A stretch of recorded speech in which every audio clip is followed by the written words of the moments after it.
ইয়েমেনের বাব আল মানদেব প্রণালী ও লোহিত সাগরে হুতিদের একের পর এক জাহাজ হামলার জবাবে এবার বড় পদক্ষেপ নিল সৌদি আরব।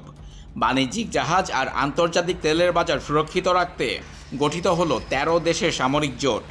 আর রিয়াদের এই নতুন আন্তর্জাতিক উদ্যোগে যোগ দিয়েছে বাংলাদেশও।